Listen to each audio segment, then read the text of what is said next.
President Bola Ahmed Tinubu has approved a federal polytechnic in Gwarempa, one of the nation's capital. Our correspondent reports that the new institution is also named after the president.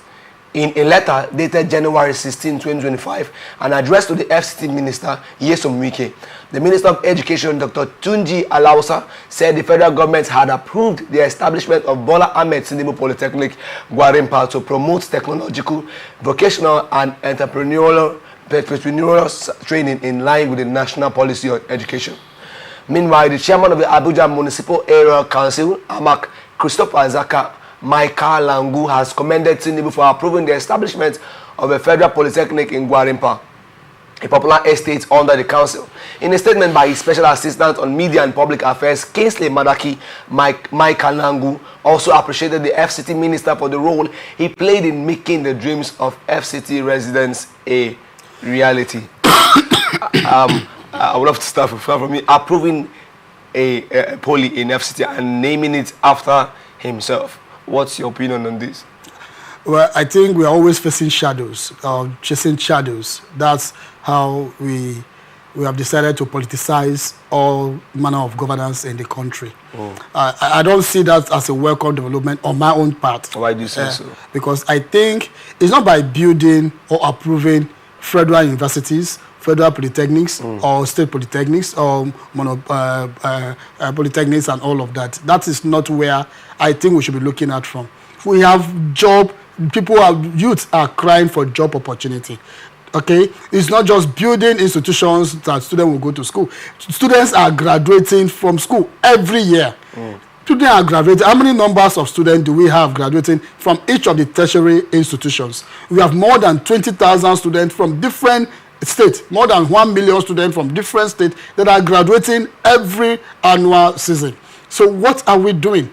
We should be thinking of how we can be able to create opportunity, declare opportunity in job creation, in wealth creation, of which some of these students can be able to be self-sponsored in their school. A lot of students are orphans, cannot even pay school fees. So we are building a polytechnic or schools or approving schools for students that may not even be able to pay school fees. Some of these students are not even able to afford their school fees. A lot of students are being deprived of their certificates because of fees. I know how many students, as we speak right now, at my own level, I know how many students calls me per second, demanding for school fees. Just recently, more than 10 students have called me demanding for school fees, that they don't have school fees. But we are supposed to be having opportunity where our state government or federal government or our political system should be able to create an opportunity that youth that are also trying to strive in their own way, on their own, without parents, to be able to succeed without paying, without going to politics, and then succeeding in an entrepreneurship manner, and not only on the basis of being an ally or a supporter to a particular politician or an aide to a political politician. How many politicians, how many aides can you employ or appoint? How many aides can you be able to pay or put on your payroll based on your salary? Now, what are we doing? What is our system? How holistic is our system to create wealth or create job opportunities? I am not happy with the news of approving university or approving polytechnics. That doesn't come to me as a good news. What I think will come to me as a good news is that government should create opportunity that youth and students can be able to go to school and then train themselves. This is the kind of civilized system which we're looking at. This is how it is done. Since our government cannot be able to cater for our tertiary institution fields and they only pay less attention to these situations. So I think it is the necessity of government to look beyond just approving a university that will be named after you. Because the only glory that Mr. President wants to say in this is that there is a university or there is a polytechnic that is named after him. Go to Gwarempa. Does even Gwarempa have that kind of space to accommodate a federal polytechnic? Do we have such a space in Gwarempa and all of that? So do we have that kind of landmarks that can accommodate a federal polytechnic in Gwarempa? But because it's a polytechnic that should be built in the city or the city of Abuja, so the president wants his own name to be on the billboard. That's just the political aspect of it. What I see here is the political aspect of it. I am not saying the developmental approach of how it can be able to intensify on the life wire of our youth. Because that is what is important to me as a young man, as a youth leader. What I think that government should do at this point is to create vocational center, create programs, set up skill acquisition programs, declare or lift job opportunities in all the companies. NNPC, when was the last time they employed ordinary persons from the street without going through recommendation? When was the last time CBN employed ordinary citizens from the street without going through recommendation? When was the last time ExxonMobil and Total Earth and the rest other oil companies employed on the street without asking for recommendations? When was the last time NNPC, Port Harcourt refinery or other refinery, even the Dangote refinery, when was the last time that you employed without going through recommendations and then employing people from the street? How many of our top notch companies actually employed from the street without asking for recommendations? So these are the major challenge for the children of nobody. These are the major challenge for those of us that may not have who will speak on our behalf. This is the challenge for those of us that will not be having the opportunity of being recommended. So then what happens for us that may not have the opportunity of being recommended? So Mr. President Bola Ahmed Tinubu, if you mean well for the youth of Nigerians, if you mean well for even the students you are creating polytechnic for, then you're not going to pay school fees for them. Create an opportunity that will be able to make them be able to pay the school fees in that same school you have approved in your name. That is what is expected. That's what would came to me as a good news, and that's what I expect as good news as an individual. I'll hold it there. He's emphasizing on the president creating avenues for students, these students to pay. But we know the president having established a student loan. Yeah, the NEL fund. That's what I want to also remind you. So do you think creating this polytechnic is also an indication of the right of the president's intention in boosting the educational sector? Of course, we can't stop. We are growing. We are a growing nation. As at today, even though I have a lot of reservations about it, about our population size, without a census, we can't just be adding 3% every year to our population. We say that is our population, and now we are talking about over 220 million Nigerians. It's not correct. We have to do a proper census in this country. We have to do a proper census. We can, in fact, we are actually planning in a vacuum without getting at the right census figure. Organizing census shouldn't be a rocket science. We want a credible, acceptable census to be organized so we can actually know our size in terms of population. Now, having said that, there are two issues that are involved here. One, whether it is necessary for us to have a polytechnic established.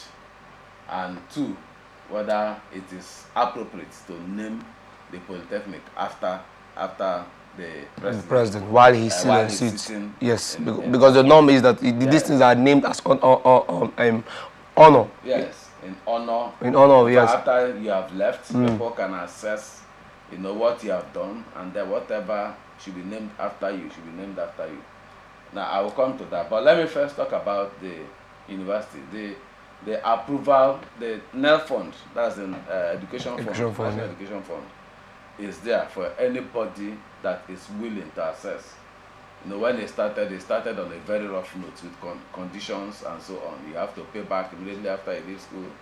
But over time, it went through the National Assembly, it went through stakeholders' input, and today, the conditions there, they have at least brought them in terms with what is real, reality, that you start paying after you have gotten job. After you have gotten job, you have gotten employment. When you are a bit comfortable.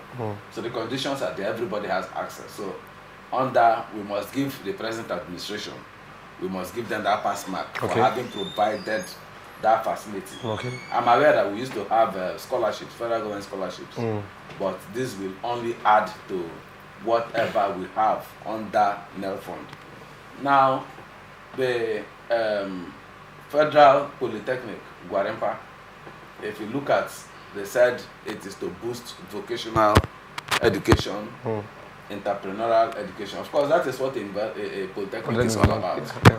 You are looking at developing some skill sets in such a way that by the time the products of a university leave the university, they are not dependent on government for employment. Government cannot provide employment for everybody. The issues that he has raised are very germane.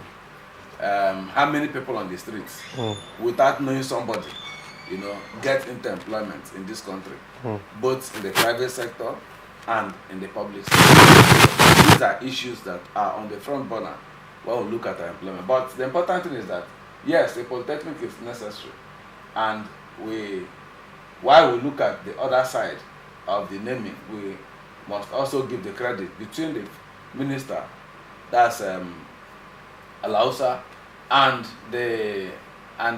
that's the Minister of Education, Alausa, and the FCT minister. Yeah.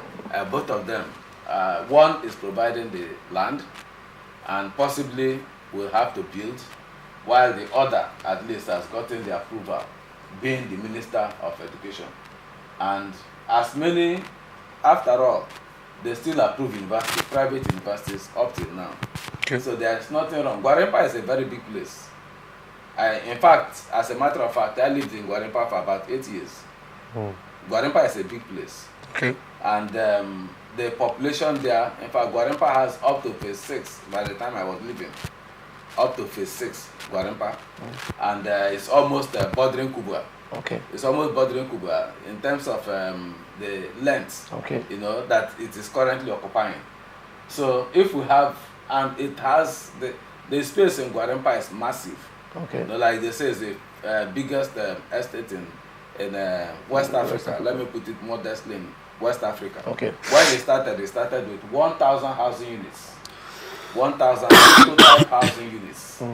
And that was maintained. Forget about the fact that now currently, the master plan has been abused. You see nightclubs here and there.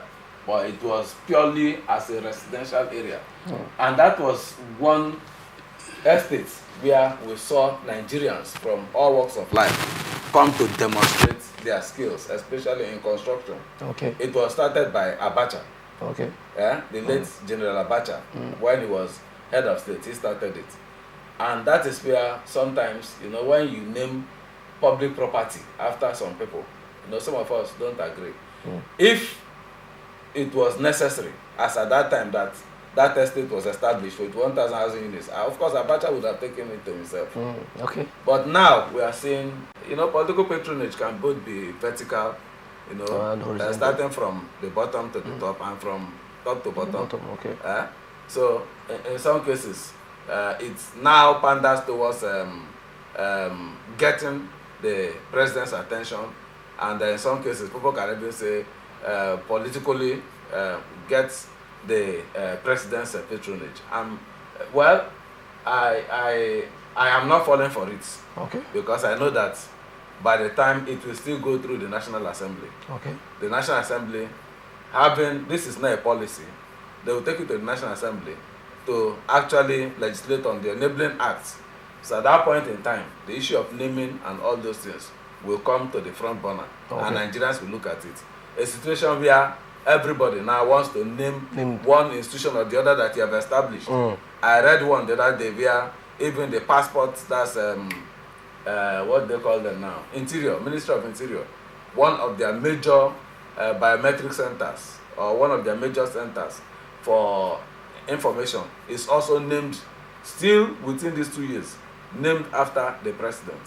I think the president also has a responsibility to make sure that some of his ministers, that he also calls them to order to stay away, in fact, from such things. There's a time to for him to be properly assessed, and after he has left office, if they need to name those things after him, then it will be right. But if it is in terms of approval of the polytechnic, the Minister of Health is trying to upgrade all structures, both infrastructure and the things that are not there, making sure that the FCT, as it is being equated at the same level as a state, that everything that they ought to have, that they have it. Okay. So he's doing that. But the naming, that is where the issue, we have to avoid such things.